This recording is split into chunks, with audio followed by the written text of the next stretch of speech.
Jones, Marvin Devine, Huber, Axel, and you know how we do.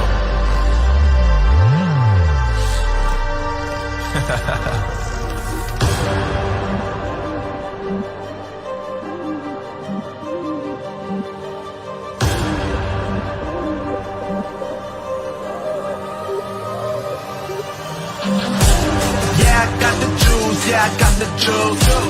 Whip game cool, make them look like cool. Always play it cool, that's the biggest rule. Fuck it, what they doing, keep on doing.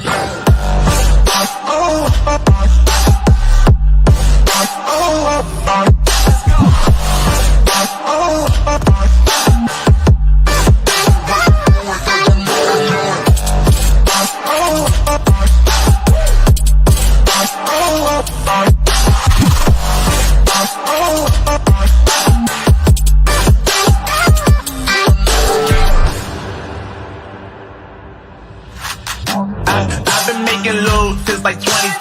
Ask me how I made it right here in the booth. I'm always pursued cause of what I pursue. That's greatness, yeah, I gotta make it, I got things to lose. Boy, just wanna get in my crew, but you can't get in my crew. Me, XL, and Huber, way too fireable. When this joint drop, better call the troops. And when you hear the drop, better raise the roof. Better raise the roof. You already know what happens when we link up. Let's go. All these brothers, my guys, know that they fly, know that they ride or die. I keep waves by my side, CJ Ike, now I gotta roll with ice. Cold, these brothers, my guys, know that they fly, know that they ride or die. I keep waves by my side, CJ Ike, now I gotta roll with ice. Ride or die, ride or die, ride or die, ride or die, ride or die, ride or die, ride or die, ride or die. Cold, these brothers, my guys, know that they fly, know that they ride or die. I keep waves by my side, CJ Ike, now I gotta ride or die.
Hello, everybody. Welcome, welcome, welcome. Tonight, we have something extra special for you.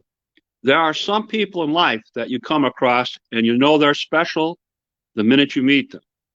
There are even fewer kidney advocates that are special from jump, that you know they are completely unique. Our guest tonight, the great Monica Fox, is with us. She is such a kidney organ transplant advocate. Monica was a medical assistant for 25 years when kidney failure struck in 2013. It was very, very serious, and we almost lost her. But fortunately for us, she recovered. She had a kidney transplant in 2016, And since that time of her turnaround, she has dedicated herself to advocating for all of us that are kidney and organ patients. It is estimated that she has put in over 8,000 hours of service to this cause. Just a partial list of her activities. She is the current Director of Outreach and Government Relations for the National Kidney Foundation of Illinois. She's serving on the advisory committee for the Gift of Hope Organ, Eye, and Tissue Donor Network. She is a member of the NKF's Kidney Advocacy Committee, and as you know, those are the people that speak to your national and your state members of Congress. She is part of the NKF's peer mentoring program. She's a member of the South Suburban Chicago chapter of Links, Inc., and currently serves as the national co-chair of Linkage to Life, focusing on education concerning organ, eye, tissue, and bone marrow transplant. She's an associate member of the South Suburban Chicago chapter of Jack and Jill of America. She is the current host of the National Kidney Foundation of Illinois' podcast, The Journey Continues. I got another one on here that's got a piece of crystal or two at home. Her awards include the Gift of Life of Hope Life-Saving Partners Award, the Robert Felter Memorial Award from the End-Stage Renal Disease Network number 10, the Phenomenal Woman Award from the Zeta chapter of the Zeta Phi Beta sorority, the CareTX Kidney Transplant Champion Award. Ladies and gentlemen, please welcome the great Monica Fox to the show.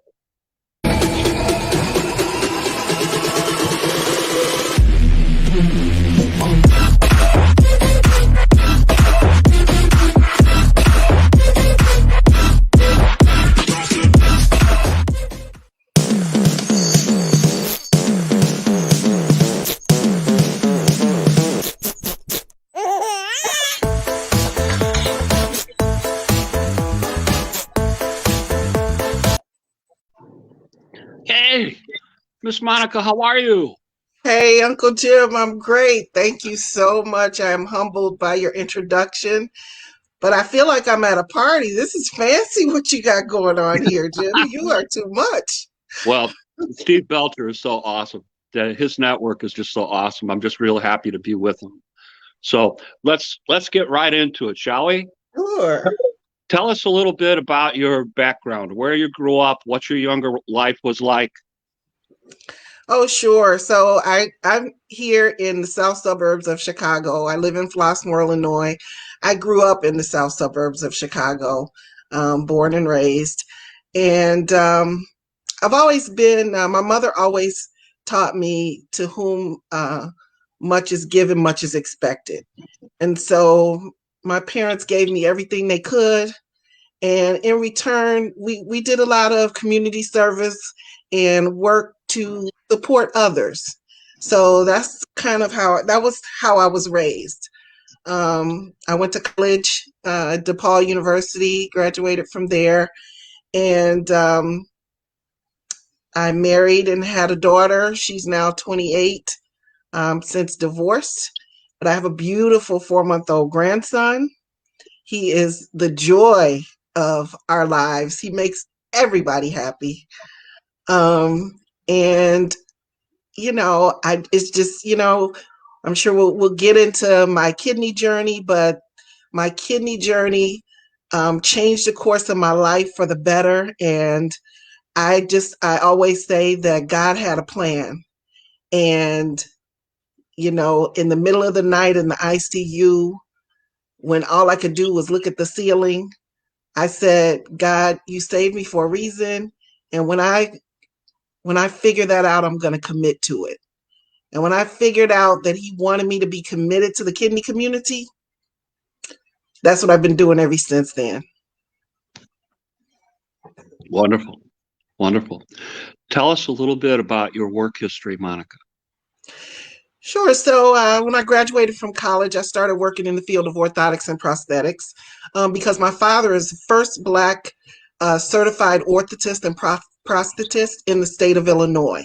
So all of my life, he had worked as an orthotist and prosthetist, taking care of people on the south side of Chicago. Primarily, many of his patients had diabetes and lost their limbs due to diabetes. Um, and so I grew up watching this. Sorry, here we are at home and the dog's barking. Um, I grew up, watching my father do this work, and it was good work. I saw him restore people's ability to walk, and I wanted to be a part of that. So I went to work for him. And then when I got married, my husband at the time was doing his residency training in Boston. So I moved out there and I went to work for a regional orthotic and prosthetic company. They had offices all up and down the East Coast.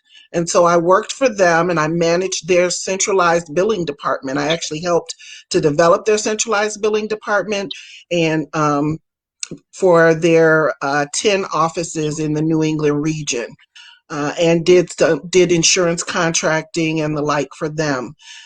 So after, moving back here to Chicago, after 12 years out there on the East Coast in Boston and Philadelphia, Philadelphia is where my daughter was born, came on back home to Chicago and went back to actually run my father's business. And it was there where I was working and retired from suddenly when kidney disease hit me. Okay, let's talk about that a little bit. Let's go back to November of 2013, Franciscan Health in Olympia Fields. Tell us how you first learned you had kidney disease. What happened? How serious was it? I had been feeling kind of sick, really tired. Had a cough, which seemed like sinus infections, which I had had all my life. Felt like postnasal drip, but it wasn't clearing, and so went to the doctor, convinced them that I had a sinus infection, told me to drink lots of fluid, gave me some antibiotics, and went on home. Rested for over a week and wasn't getting any better. And so my family began to insist that I needed to check further. And on the day that I went to the emergency room, I actually had gone to work that morning, but really didn't have enough energy to get from my desk to the bathroom. And so I said, I think it's time for me to go get checked out. But actually, I left work saying I was going home, and behind the scenes, my family was calling around to each other and saying, she's got to go to the hospital. Something's seriously wrong. And so I went. My sister actually drove me there. Well, she was waiting for me in the driveway as I drove home from work and with her car running. And she said, I'm going to take you to the hospital. And I said, I can't get out. You have to get in with me. I'm too tired. I can't get out of the driver's seat. And so she got in with me and I drove to the hospital, just 5 minutes from the house. Most people say, well, she really loves you. She got in the car with you when you were sick. And literally I pulled up to the emergency room. She got out, put me in a wheelchair, pushed me into registration. I did my own registration, and that's the last thing I recall until she told me, they said your kidneys are failing and your kidneys have failed and you have a huge fight ahead of you. What are you going to do? And I said, I have to fight. Olivia's in college and she needs me. I have to fight. And she said, okay. And she began to advocate for me. She began, to be my medical proxy and talk with the doctors about what needed to happen. I needed to go immediately into an induced coma in order to stabilize my heart function, because my heart rate was high and my blood pressure was low. And they had to get my heart rate stabilized before they could do anything else. And so, she began to work with the doctors and approve the care that they were recommending for me, because I couldn't speak for myself. I was out of it at this point. And 4 days later, I woke up and I had my first dialysis treatment, and they were telling me that my daughter was on her way home from college. My mother had gone to the airport to pick her up. And I said, wow, something is drastically wrong. If Olivia's coming home from college and it's not a holiday, something is wrong. What's going on? And I didn't really even know at that point what was happening with me medically. Okay. I'm told there were continuing complications after your admission. 3 weeks in the ICU, time in a telemetry unit, muscle atrophy. I had to learn to walk all Yes. over again. Did I miss anything, Monica? Yeah. No, that I also had a perforated duodenum that they had to repair. So I had to go into an emergency surgery on a Friday night in the midst of all of this. And my thyroid was out of whack. So they weren't sure what happened first, what started the whole thing. They don't know if it was the thyroid or the cardiac or the kidney or what. But yeah, it was an ugly scene. And my daughter, when she came home from college, she told all her professors her mother was sick. She had to go home. She came home with all her studies, and she sat in the ICU with her laptop and her books, and she took copious notes as 6 teams of doctors paraded through my room on a daily basis. She sat there all day, keeping up with her schoolwork, but also keeping up with notes of all of what was going on with my health care and keeping my family informed while they, went about other responsibilities and came back as they could. So I don't know what I would do without my family, such amazing family support that I had through all this. That was, between that and our family faith, that's what helped to survive all that. Okay. Talk to us a little bit about being on dialysis. How long were you on dialysis? What modality did you use? Where did you take it if it was in center? Challenges. Yeah, so dialysis was challenging for many reasons. I was on in-center hemodialysis. So in the ICU, they started me on hemodialysis with a catheter. I eventually got a fistula, and I went to a rehab center because I couldn't walk. So when I left the hospital, I didn't want to go home because I couldn't even get myself to the toilet. And I didn't want to be a burden on my family in that way. So I chose to go to a rehab center, and this rehab center had physical therapy and also dialysis in the building, because now this is December and going into January. And so I did dialysis in the nursing home and did physical therapy. They told me I would do physical therapy 3 times a week and I should get out of there in 3 months. And I was like, I can't get out. I can't stay here for 3 months. So the therapists were kind enough to let me come as much as I want. And I literally went 3 times a day. And I got out of there in 3 weeks because my goal was to be able to stand and walk. I left there, I was able to walk with a rollator walker. I couldn't walk 100 feet without assistance, but I could walk with a rollator walker, and I could get myself to the toilet and back and forth. So I knew I could go home at that point. Okay. But so then I went to outpatient dialysis, and that's where the education began. The technicians at dialysis really started me on. They taught me that I needed to know what was going on with my health care. They taught me that I had to be a partner with them in the dialysis center. Now, I don't know if I was just open to this, because I really don't feel like everybody has that understanding in that's on dialysis. But that was clear to me from the very beginning, that I had to take control and take power over my treatment. Because when you're on dialysis, you might have a different technician every day. And sometimes they're new. Sometimes they don't read your notes good. Sometimes the notes aren't very good. It just became clear that I had to know what was happening. And so that's what I did. I committed myself to becoming an expert on dialysis because this was my lifeline. Okay. My notes tell me that you were on dialysis for a period of 3 years. Is that correct? 3 years, and it was almost 3 years to the day. So my journey, my kidney journey began November 13th, 2013, and I got my transplant, my kidney transplant, November 23rd, 2016. Okay. So almost 3 years to the day. I know that during this period of time, you made a commitment to become an advocate for all of us kidney patients. Can you talk about why you did that? Why did you make such a commitment? What motivated you to do it? So I believed that God put me on this journey for a reason. And, that was a message that I heard loud and clear over the machines in the ICU in the middle of the night.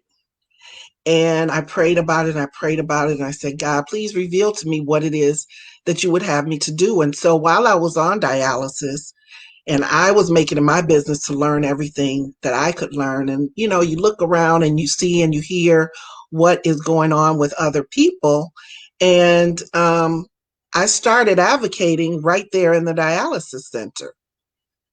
And then that just turned into the need to do more. And I also got involved with Gift of Hope, especially once I learned that the wait in Illinois is 5 to 7 years for a deceased donor kidney. I knew I had to help to do something about that. I didn't know what I could do, but I reached out to Gift of Hope and I asked what I can do. And they connected me with their community, with their community outreach department, and I became an ambassador with them and really took to heart educating the community about the need to be a registered organ donor, because African Americans, I learned, were the most in need but the least likely to give. And so I knew I had to help. I had to try to do something about that. So I really just rolled up my sleeves and I went to work with Gift of Hope advocating for organ donation. And that really kept my mind going. It really made me feel like I had value while I was on dialysis, and like I wasn't going to, my brain wasn't going to turn to mush while I went through this life-saving treatment. Okay. And that I wasn't working. You mentioned that while you were on dialysis, you were taking certain steps to advocate. You were also taking certain steps to shorten your wait for a Oh, kidney absolutely. transplant. Can you tell us the things that you did to try and find a donor? Sure. So, much to my dismay, when I went to get registered, when I went to get evaluated for transplant, that's when I learned that the wait in Illinois was 5 to 7 years for a deceased donor transplant. And they said most people don't survive for 5 years on dialysis. I'm like, oh my gosh, what is this situation? And so they said, you need to share your story. There are people out here who might be willing to help you. That was counterintuitive because in my family, we don't really share our personal medical business publicly. In fact, when I was in the ICU and I couldn't speak for myself, my family was not sharing with my friends what was going on with me health wise, because it wasn't their business to share, and we just don't do that. So I wondered, how will my mother see this? If my grandmother was alive, what would she think about me sharing this? But luckily, because I was advocating with Gift of Hope, they taught me how to share my story. The thought of asking someone to give me a kidney was overwhelming too, but you don't have to necessarily ask someone to give you a kidney. If you share your story and you say what you need and they want to help you, they will help you. So I shared my story all over Facebook. Gift of Hope made a video they made me the face of waiting, and they created a video, and I was able to share that video, and many people came forward to be tested for me. And, for reasons unknown, it didn't work out. But the miracle of my journey was that I received a directed deceased donor kidney. So because I had shared my story, one of my friends who had come forward and wasn't able to be my donor, um, when her family friend reached out and said, my uncle's been in a tragic accident and we're preparing to donate his organs, he's able to donate a liver and kidneys, and we want to know who's going to receive his organs. And she thought of me at that time. And she called me up early on a Monday morning and asked me if I was still waiting. And I said yes. And she told me the story of her friend, exactly what her friend had told her. And she asked, can I give them your name and number? And I said yes. And she gave them my name and number. And the next call I got, an hour or so later, was from the organ procurement organization in Tennessee, which is where the accident had occurred. And they asked for my transplant center information.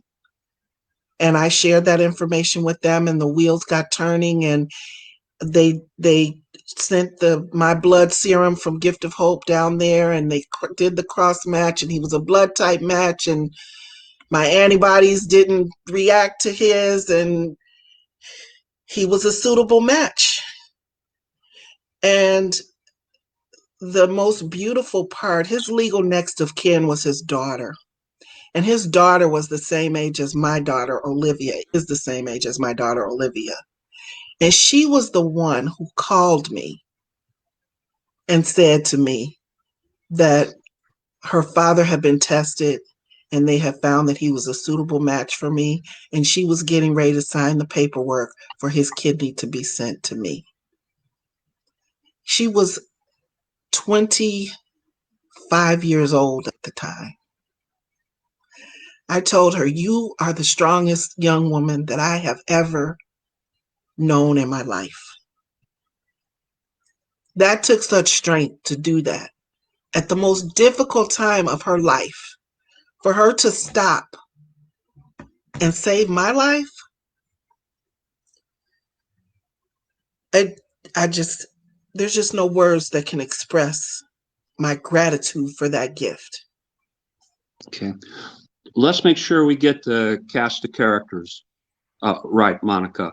The friend of yours that made the referral, that's Teresa Moore Carity. Mm-hmm. Is that correct? Yes. The man, the 52-year-old man from Memphis, his name was? Milton Powell. That's my hero. Okay. The daughter, the 24-year-old daughter that made sure all this happened, her name is Marquita Powell. Yes. And your daughter's name again is Olivia? My daughter is Olivia Fox. Mm-hmm. Okay. We're back on Tuesday, Thanksgiving week, 2016. We're at the University of Illinois Hospital. Mm-hmm. Tell me what happened.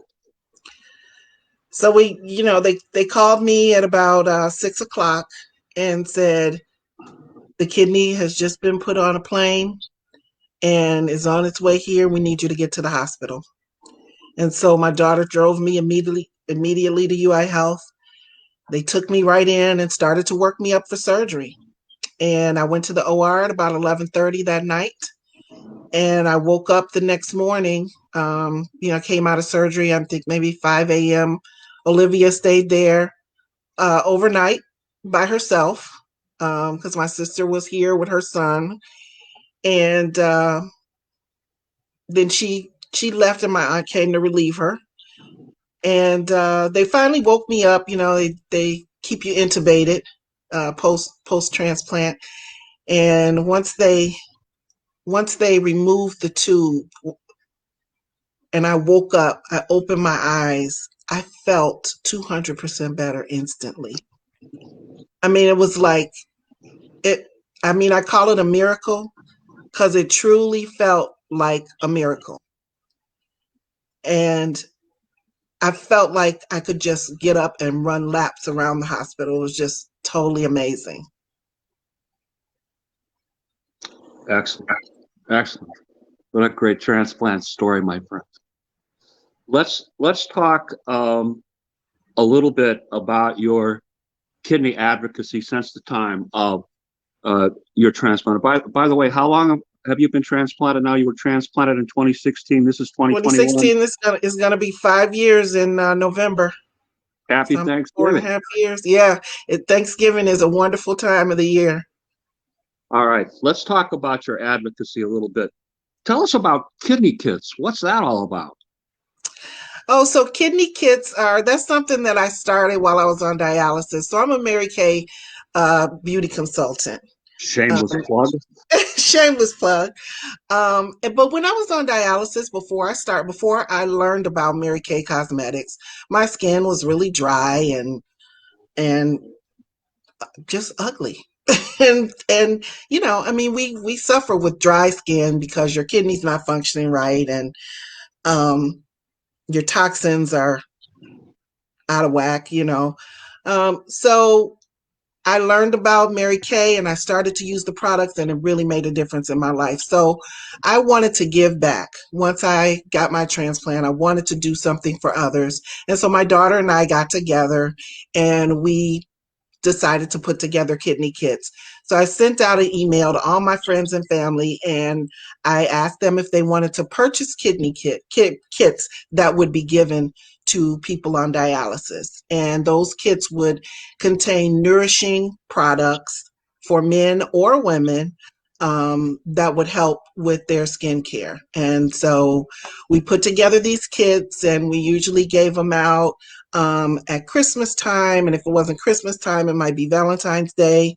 But at Christmas time, we put on our little Santa hats and we go to the dialysis center bearing gifts and we would wrap them up real nice. And they would, and we'd give them to the patients, and they were always very well received. And then I was able to connect with my Jack and Jill sisters to do community service projects. They love the idea, so together we put together money and put together kits and went together to the dialysis center and distributed these. And so it just became something that really felt like a wonderful thing to do. Because I always say people are always putting together cancer kits, but they don't think about people on dialysis. I understand people on cancer, they go through chemo and all of that, but people who are going through dialysis treatments, they need love too, love and attention. And so that's what we do. We give not only the kits, but the kits are given with love. Okay, my good friend Lisa Baxter's asking, do you have a flyer or a website? How can we get people that want to get in touch with you and Mary Kay? How can we reach you? Sure, I do have a website, and it's www.maryk.com/MonicaFox99. All right. My daughter might be watching, and if so, she could put it in the chat for me. Or stick it in the comments to the broadcast. That's where people will see it. Okay. Let's talk about your advocacy with the Gift of Hope. I know you've done videos for them and lots of other things. Right. Can you tell us about that? I just did a lot of advocacy with Gift of Hope. I did educational tables at health fairs and churches and spoke at churches. Gift of Hope also gave me the opportunity to meet my donor family in person. They flew them in from Memphis, and they also had extended family here in Chicago. And we came together at a mega church in Chicago where we shared the story of organ donation. We celebrated. It was called a celebration of donation. And I was able to share my story, and then I was able to greet and hug Milton's whole family, his mother, his daughter, his nieces, his nephews, his siblings, his aunts and uncles. It was just a beautiful day. So I gave a lot to Gift of Hope. I joke all the time with the former CEO, Kevin Smunt, and I'd say, I am your hardest working employee that you don't pay. But Gift of Hope gave a lot back to me. My daughter works for Gift of Hope now. She is a community outreach specialist for them. So she continues my legacy of raising awareness about organ and tissue donation. And that's what she does for a living now. And again, they created that video, which I think saved my life. The fact that I had that video and I was able to share it.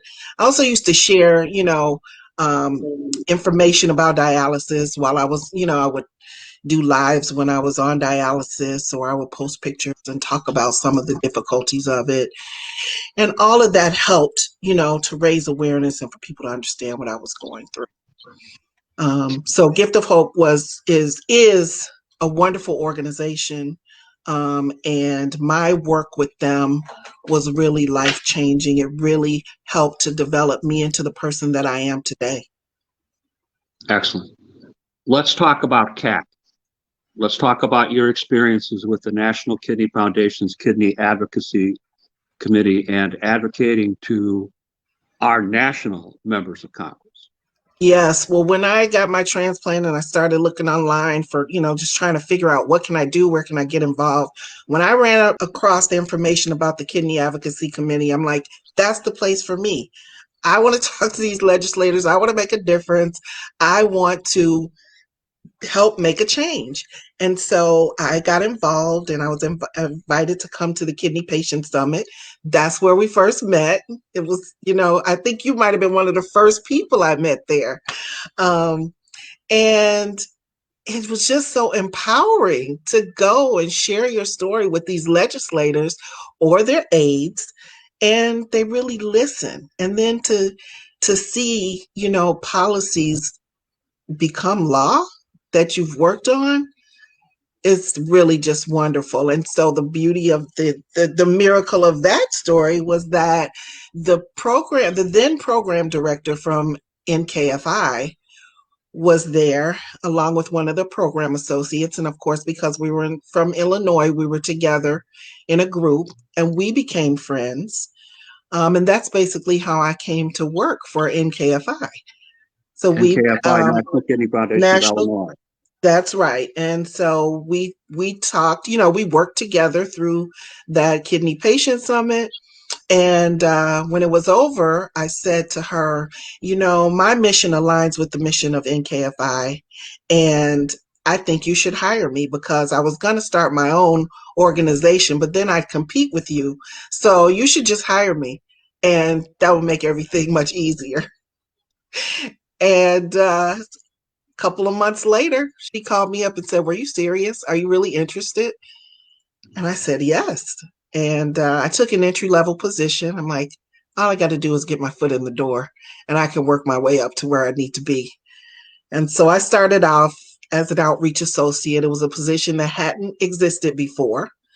But, in our time together, I had convinced her that they needed somebody. They needed some boots on the ground to get out and tell people about the foundation, about what they had to do. There's a lot we do lots of great programming, but I hadn't been aware of it while I was on dialysis. So they were missing a huge population of the people that needed to know about their programs and everything. And she agreed with me. That position was created. And from there, I've grown into my current position. Excellent. Excellent. Talk to us a little bit about being the national co-chair of the Linkages of Life, the educational programs, et cetera. Sure. So the Links is an international organization of women, primarily African American women, and that do philanthropic work and community service work in our respective communities. So there are over 200 chapters around the country, and in London, in the Bahamas, and a few other places internationally. And within our service area, so I'm in the South Suburban area, and we work to do what is needed to make our community better, to help reduce disparities of whatever sort in our areas. And so Linkages to Life is one of our committees. is the signature committee of our national organization that focuses on organ, eye, and tissue donation and bone marrow donation. And I'm one of the co-chairs. And so we work together with Donate Life America to raise awareness about organ and tissue donation. So it really is an honor to have been appointed by our national president to that committee, to be a co-chair of that committee. Excellent, excellent. I don't want people to think you're just a talker. You're also a kidney writer. You wrote an article for the Journal of the Association, American Association of Nephrologists. Can you talk about the CJSN article, please? Sure. So, I mean, there is a huge disparity for transplant for African American people. We won't even get into the whole EGFR thing and how there's a different measure for Blacks than others, which starts us off at a disadvantage. But there are other things like social determinants of health that make it difficult for certain people to access transplant. So I felt like it was important to speak to that, and it was an honor to be able to write that article and have it published, because we've got a long way to go. But as long as there remains a conversation and that people are thinking about it and working towards making a difference, then that's what matters. Talk to us a little bit about your experience with the transplant games in 2018 with your friend Vince Shavers. Oh yes, so Vince and I, when I learned about the Transplant Games of America, and there are all kinds. It's like the Olympics for people with transplants, and there are all kinds of different competitions that you can participate in. There's swimming, that wasn't really my thing. There's track and field, that wasn't really my thing, and then there's like poker and pickleball and there's all kind of various things. I'm like, what can I do? And then I saw there was ballroom dancing. So ballroom dancing, that's perfect.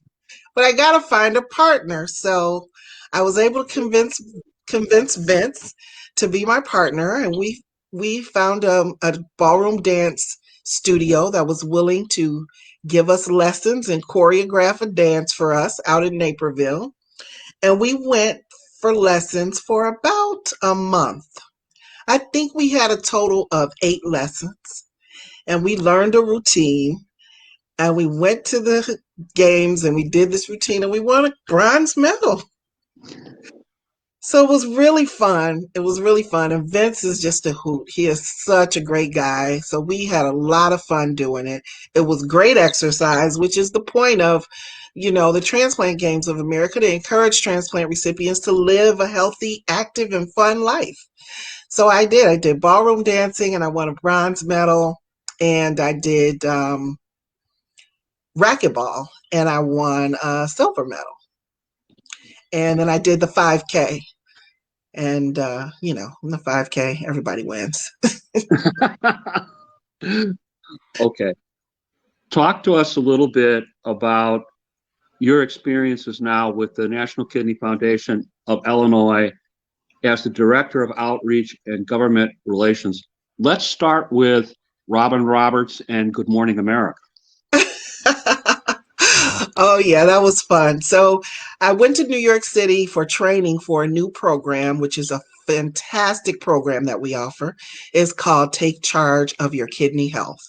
It's an 8-week program that, and it's a small group setting, not more than 15 people. And we go through several different modules of how to take charge of your health and how to offset all the issues that go along with having a chronic illness. And so it's really impactful. Well, we had to go to New York to the NKF national office in order to be trained to facilitate this program. And so Austin Lee was also one of the people there getting trained. He came from their DC office. There were about 4 different offices from around the country that came together in DC, in New York, to be trained.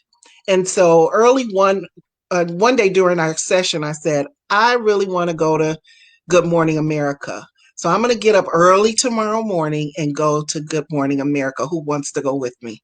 And Austin said, I'll go with you. And so the next morning we got up early. We walked up to Times Square and we stood outside the windows. And, you know how they show people standing outside the windows. Well, suddenly a security guard came over and he struck up a conversation with us. And the next thing I know, he kind of radios in, and then somebody inside is talking back to him, and then he says, you two come with me. And Robin was kind of looking out, and she had smiled at us and we had smiled at her, and he took us in. And so we went in and we met Robin, and she was so kind, and we shared with her that we were transplant recipients, and Austin shared his story, and she was just really taken with our stories, and she's just a kind and gracious woman. And so it was just really fun to meet her and be able to take pictures, and it was just a great day. I heard a story, and I thought I saw some posts on this that you made, something to the effect of you went down to Springfield to testify in front of some committee down there about some legislation. And the story that I heard is when they found out you were there, they passed the legislation. Can you talk to us a little bit about that? So it pays to have friends. I happen to have a friend who is a senator, and he happened to be the head of the Senate Insurance Committee. The Senate Insurance Committee. And that was the committee that our legislation was coming before. And I was supposed to testify in front of him. And so in advance of going to Springfield, I called him up to have a conversation about it. And he had been given some misinformation by the senator who introduced the legislation. She hadn't told him the truth about it. And so when I told him the truth about the legislation and how the impact that it would have on kidney patients, and particularly those that live within his community, and he trusted me, and he knew I didn't have a reason to lie to him. And he actually had put his name as a co-sponsor on this bill, which was why I immediately called him up. When he went on as a co-sponsor, I called him up to say, hey, I don't think you understand what this is all about. And that's what happens with a lot of legislation. You know, if legislators don't understand the whole truth of the situation, they might vote in a way that's detrimental to us kidney patients. So just having that personal conversation with him shut that legislation down. It didn't even come up for a vote. That was it. Okay. In the insurance committee, and so it failed. And we wanted that to fail. We wanted it to fail. Very good. Very good. Monica, we were opposed to that. The whole Congress just rolls over, baby. Yeah. That was a lucky day. Let's talk about the NKFI's new podcast, The Journey Continues, that you are running. Talk a little bit about your experiences with that. I think you've done about 4 or 5 of those now. Oh, no, we have. I actually just recorded the 24th episode. So we have 24 episodes available on Spotify, Stitcher, Apple Podcasts, Google Podcasts, wherever you can get podcasts, and also on our NKFI YouTube page. But on the Journey Continues podcast, we share powerful stories of organ donation, transplantation, and kidney disease. I've had the opportunity to interview some fantastic people. My first episode, I interviewed a donor mother whose son at 20 years old had been shot to death while sitting on her porch. He went on to be an organ donor and save 8 lives by organ donation and countless lives through tissue donation. And his heart recipient was the other guest. So I interviewed the donor mother and the heart recipient. That was a very humbling story. And the heart recipient is such a beautiful lady. She is a wonderful soul. And they have such a beautiful relationship. It just was a joy to share. I mean, it was, it just was the picture of what organ donation is all about. Because that mother could, when she is missing her son, she said she can just go on Facebook and look up Pam, who's the heart recipient, and see her smile and know that her son lives on and find peace. Wonderful. So that's the beauty of organ donation. And so the podcast is, it's a labor of love. It's harder work than I thought. And from preparing for this show, it's not, you got to do some preliminary work, and there's a certain level of stress because you want it to turn out a certain way. But it's a great vehicle for raising awareness. Okay. I just wanted to make a statement so our audience understands. This is not all to my friend Monica. My friend has done fundraising events. My friend has done grant writing and administration. My friend has done political campaign administration. So we're talking about a multifaceted advocate here that I'm lucky to have as my friend. That's what I wanted to say. Well, I think you're pretty fantastic too, Jim, and I'm lucky to be your friend. Oh, thanks And you very much. you lead the way. So I watch you and the work that you do, and I admire it. I have to say that. No, thank you, Monica. Much appreciated. Let's talk about some of your honors. Gift of Life, Life-Saving Partners Award. Yeah, What was that all about? Oh my goodness. I did not feel worthy. I felt like I hadn't even done anything. But, like I said, Gift of Hope was really, Gift of Hope the Gift of Hope is my family now.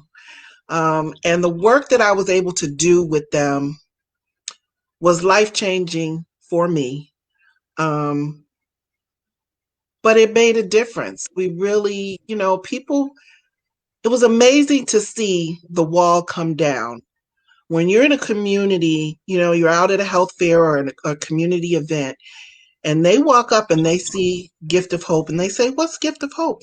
We say, "Oh, it's the Organ Donor Network." And people will make a visible face that lets you know they are not interested. But when you strike up that conversation, and at the time I was waiting for a kidney transplant, and I would share my story, you could literally see the wall drop. Where they had, they were so opposed that they didn't even want to speak. And then the wall would drop, and it would be like, "You look just like me, and you are in need of this issue that I am so opposed to." And it made a difference. So being able to do that kind of work in the community and then be honored with an award was just overwhelming. I didn't feel like I was worthy. Robert Felter Memorial Award from the Renal Network, End Stage Renal Disease Network, number 10. Tell us a little bit about that. Well, I did some volunteer work with them while I was on dialysis, and my social worker submitted me for that award. And the award was given after I got my transplant, so I was gone from dialysis, and I didn't even know I had won that award. So fast forward to when I was working for the National Kidney Foundation of Illinois, and we scheduled a meeting with the executive director of the Renal Network. And in the back and forth of emails, she recognized my name and she sent an email and she said, you know, I have this award in my office that's been here for about 3 years and it has your name on it. Do you think this could be your award? And and then she pulled the paperwork and she said, yeah, we couldn't find you. You were gone from your dialysis center. I said, well, yeah, I had gotten my transplant.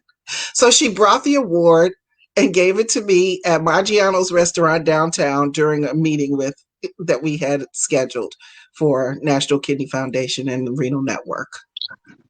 Oh, wow. According to my notes, you're a phenomenal woman. Tell us about the Phenomenal Woman Award. Oh, I mean, all these awards were just such shocking honors. Honestly, this one was given to me by, so I was nominated for this by a friend of a friend, and we had never even met in person, but she followed me on Facebook, and she is a nurse practitioner. She's a nurse practitioner who takes care of a lot of patients on dialysis, though she's not a dialysis nurse. And she watched me, followed me on Facebook because I was friends with her sister. And she said I inspired her so much and gave her so much information that she was able to use to help her patients that she nominated me for this award. And Oh, wow. we had never even met in person. I was totally unknown to this sorority. But she nominated me and they felt me worthy of this honor. Wonderful. Wonderful. Now, today, when I was letting people know about the broadcast, I posted a picture of you with a piece of crystal from the NKF CareDx Kidney Transplant Champion Award. Can you tell us a little bit about that, Ms. Champion? So that was pretty special because that came after we successfully got the immunosuppressive medication bill passed. And we worked tirelessly. I don't have to tell you, Uncle Jim, we worked tirelessly on that legislation. And one of the major things that I was able to accomplish as a part of that campaign was inviting Senator Durbin to come here to Chicago to tour University of Illinois Transplant Center and their robotics center. And he actually sat down at the transplant robot and operated was controlling the operations of the robot. Of course, it wasn't really doing surgery. They just had it doing some inanimate object or something. But just to have him come there and hear from Dr. Benedetti and the whole team at UI Health how important transplant is. And, he's a total advocate anyway. He was the one who had introduced this bill over 10 years ago. But he was so incredibly engaged while we were there. There's a picture of me sharing my story with him, and we're sitting in this big, huge boardroom, and I'm sitting next to him. And I'm sharing my story, and he's looking me eye to eye, like listening to my every word. So just totally amazing. It was just amazing to have that opportunity and experience. And then again, to get an award after the bill was passed. I mean, the bill passing was award enough. Right. And when you're talking about Senator Durbin, we mean Senator Dick Durbin from the state of Illinois. Senator Dick Durbin of Illinois. Yes, he is a wonderful individual and such so committed to the kidney community. I want you to know, Monica, your daughter's been telling on you. She was talking about bowling at the transplant games, but we're not going to mention that. Oh, don't mention the bowling. That was horrible. I bought a ball and some shoes, and I think I was the worst bowler there. Okay. Let's talk a little bit about COVID-19 and precautions. What precautions are you and your family taking? Vaccinations, whatever. So we were very careful all through COVID prior to the vaccines becoming available. We stayed in amongst each other. between our three households. So we live 5 minutes away from each other. So we did interact with each other, and we went out a minimal amount. And when we did go out, we used precautions, masks, gloves, hand sanitizer, all of that. And then when we were all able to get vaccinated, we did. And so we've all been vaccinated, but we continue to mask and use precautions because we understand that the efficacy of the vaccine is not the same for immunosuppressed patients as it is for others. And so that's at the forefront of our mind.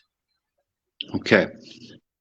Just wanted to point that out. There's a study now that's been released from the New England Journal of Medicine that discusses that exact issue, and they are recommending that those of us on immunosuppressants with solid organ transplants might consider getting a third vaccination as opposed to two with normal people get. So just wanted to throw that out there for the audience for their perusal. All right, last question. Is there anything else you would like to add to the discussion? Did I forget anything? Is there something important to you that you would like to tell us? Well, you are so extremely thorough. I don't think there's no secrets left. All my secrets have been told. What I didn't tell, my daughter told it in the chat. Uh-oh. No, it is just, I feel so honored to be able to work within the kidney community, to be able to help others along the way. I'll say this, there is one thing that I do that we didn't talk about. I'm a transplant coach. So if someone's on dialysis and they want to get a kidney transplant, I will coach them step by step through the process. And I have done that successfully for 4 people within the past 3 years. So from dialysis all the way through transplant successfully. And that is one of my favorite things to do. I really love to see people take that journey from dialysis to transplant. And it can be daunting and it can be lonely. And people have questions along the way, and it's, and so I'm there.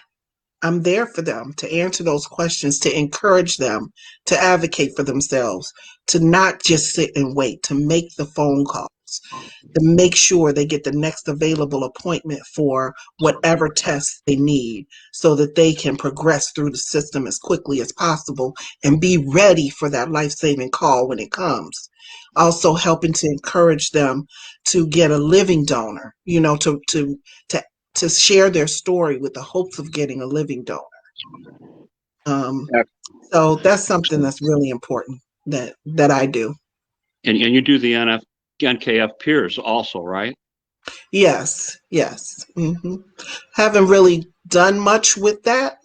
I think once I became a staff person, then they call upon me less, or I don't know if maybe people from Illinois aren't really calling. But so we just kind of have our own little informal peers program. Peers program. Okay. Well, Monica, I appreciate you coming on very much, and thank you for educating us tonight. Much appreciated, my friend. Oh, I appreciate the opportunity and your kindness of inviting me on and having this wonderful discussion. Oh, thank you, Miss Monica. All right, so what's coming up? July 2nd, Dr. Cherub, he's going to talk to us about PKD. July 30th, Dr. Mokru, he's going to talk about elderly transplant patients and why he thinks elderly patients make good candidates to donate. August 6th, my friend Shane Blanchard wants to come on. He wants to talk about his need for a kidney, and he wants to bring his kidney transplant guy with him. So we got things coming up. Watch this space. I'll talk to you soon. Good evening.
ride or